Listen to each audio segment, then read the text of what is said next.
ও মইনুল। হ্যাঁ কাকা, হঠাৎ করে মাঠের দিকে আসলেন, কি বিষয়? আসলে লোকে ঠিকই কয় নিজের কাজ নিজেরই করা ভালো, পরের দিয়ে করাতি নেই। কেন কাকা, কি হয়েছে? হঠাৎ করে এরকম কথা করছেন কেন? মানুষের শস্যে বাড়ি নেওয়ার মতো হয়ে গেছে, আর আমার শস্যে এখনো 1 বিঘে তৈনি। কারণটা কি? ও কাকা, আপনার এই শস্য তো একটু লাভই করে বোনা হয়েছে, এই জন্য এখনো ছোট ছোট। আর বীজ তো রানার কাছ থেকে নিয়ে আসা। গতবারে যে মুসুরির বীজ নিয়ে আইলাম না, মুসুরির তো ভালোই ফলন হইলো। এইবারও দেখেন খুব ভালো ফলন হবে না, বীজটা রানার কাছ থেকে নিয়ে আইছি। এ কোন রানা রে? ওই যে বীজ কোম্পানিতে চাকরি করতো সেই রানা, ওই উত্তরপাড়ায় বাড়ি। হ্যাঁ কাকা, ওই রানা। এই তুই চুপ কর। ওর মতো সিটার বাটপার আমাদের এই অত্র এলাকায় আছে? কেন কাকা, ও তো ভালো বীজ দিতেছে, সিটার বাটপার হলো কি করে? তাহলে শোন ও কি করেছে। এই সাকিব, তোর ভাই করে? ভালো আছেন? বাবা আমি ভালো আছি, তুমি ভালো আছো? তোমার ভাই কই? হ্যাঁ কাকা, ভালো আছি। ভাই ওই তো ওই কচু খেতে রয়েছে। আচ্ছা ঠিক আছে, তাহলে তুমি যাও, আমি তোমার ভাইয়ের কাছে আচ্ছা ঠিক যাচ্ছি। আছে কাকা। এই রাসেল, তুই তো ভালোই কচু ক্ষেত বানাইছিস। আর কোয়েন না কাকা, শেষমেশ বাধ্যই আমার কচু চাষি করা শুরু করতে হয়েছে। তা নাই করলি, মানুষ সব জমিতে পানি ছেড়ে দিয়েছে ধান লাগানোর জন্য। ধান লাগাবি না? না কাকা, ওই ধানের চাষ আমি আর করবো না। কেন, কি হয়েছে? ধানের চাষ করবি না কেন? আর ধানের চাষ কাকা আমি চিন্তা ভাবনা করেছি, আপনার ওই ভুই আমি ছেড়ে দেবো। এই তুই আমার কটুক ধান দিস বা না দিস, আমি তো কোনো কথা কই নে। তা তুই আমার জমি ছাড়িয়ে দিবি কেন? কাহিনীটা কি খুলিয়ে কদিন। কাকা, কৃষকের কষ্ট কেউ বোঝে না, আর কৃষকের ক্ষতিটাও কেউ দেখে না। ওই কিছুদিন আগে ওই উত্তরপাড়ার রান্নাতে নতুন কি জাতের মিনিকেট ধানের বীজ নিয়ে এলাম। ও আমারে ভুলভাল বুঝে কয়েছে কি প্রত্যেক কাটা প্রতি 1 মনের উপরে ফলন হবে। ওই ধান ছাড়ানোর পরে আমার একটা পাতাও হয়নি। ওই উত্তরপাড়ার রান্নারে বিশ্বাস করে আমাদের এই ক্ষতিটা হয়েছে। দোয়া করি আল্লাহর কাছে এরকম ক্ষতি যেন আর কারণ না হয়। তাহলে শুনলি তো তুই কাহিনীটা? উত্তর পাড়ার ওই রানা গ্রামে কৃষকের এইভাবে ক্ষতি করে বেড়াচ্ছে। তাহলে সেই তুই ওর কাছ থেকে কি করে বীজ নিয়ে আসলি?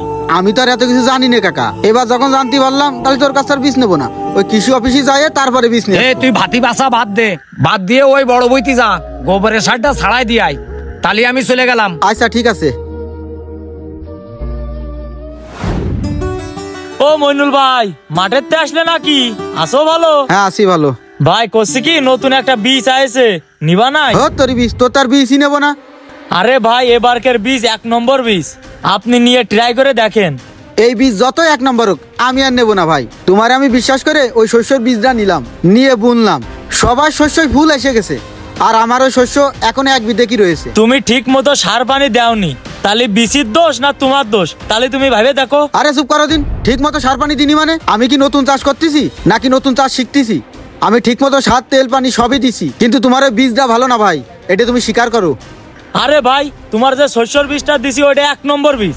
তোমার বিশ্বাস না হলে তুমি মানুষের যাই দেখাও। আরে ভাই, আপনার যে বীজটা দেছে ওই বীজটা অ্যাকুরেট বীজ, আপনার মনে করাই ভুল হচ্ছে। আরে ছোট ভাই তুমি থামো, তুমি ওর সাথে থেকে থেকে ওর মতো হয়ে গেছো। রানা ভাই, আমি তোমার একটা কথা কছি, কথাটা শোনো। তোমারে সবাই বিশ্বাস করে, তুমি গ্রামের ছেলে, দীর্ঘদিন চাকরি করিছো, সবাই কৃষি অফিসে না যে তুমি যেটা কাও ওইটা শোনে। তোমার কাছে তো এই বীজটা নেই, কেননা তুমি এই সম্পর্কে ভালো বোঝো, তোমার ধারণা আছে, তুমি কোম্পানিতে মেলা দিন চাকরি করিছো। তাহলে কৃষকের জন্য একটু ভালো কিছু করো, সবাই ভালো পরামর্শ দাও। ভাইরে, একটা জিনিস ভুলে গেলে চলবে না, আমাদের দেশের কৃষক যদি বাঁচে এই দেশ বাঁচবে, আর এই দেশ যদি বাঁচে এই দেশের মানুষ বাঁচবে। কৃষকরা কত কষ্ট করে, রোদে পড়ে বৃষ্টিতে ভিজে চাষাবাদ করে, কি জন্য? একটু লাভের আশায়, একটু ভালো থাকার আশায়। এখন তারা যদি চাষ করার পরে তারা যদি ক্ষতির সম্মুখীন হয়, তাহলে সে কৃষক বাঁচবে? একজন কৃষক কত কষ্ট করে তুমি জানো? ভাইরে, এই কৃষকের জন্য কিন্তু আমাদের দেশটা আগে যাচ্ছে। কৃষক যতটা কষ্ট করে এই দেশের কোনো কর্মজীবী মানুষ এতটা কষ্ট করে না ভাই। কাদা পানি রোদ বৃষ্টিতে ভিজে দিনের পর দিন কৃষক কষ্ট করে যাচ্ছে। সেই কৃষকরা যদি তোমরা এইভাবে নকল বীজ দিয়ে ঠকাও, তাহলে এই কৃষক কনে যাবে? একটা কথা কছি ভাই, এই কৃষকরে ঠকায় না, আল্লাহ সবে না কই দিলাম, কি আর কব। যাও তুমি চলে যাও। আমাদের দেশ কৃষি মাটি ও মানুষের দেশ। এ দেশের কৃষক যদি বাঁচে এই দেশ বাঁচবে, এ দেশের মানুষ বাঁচবে। কৃষককে ঠকানোর আগে অন্তত একবার ভাববেন, কেননা কৃষক আমাদের দেশের সম্পদ। ভিডিওটা ভালো লাগলে পেজটি ফলো করে একটি শেয়ার করে দিবেন। ধন্যবাদ।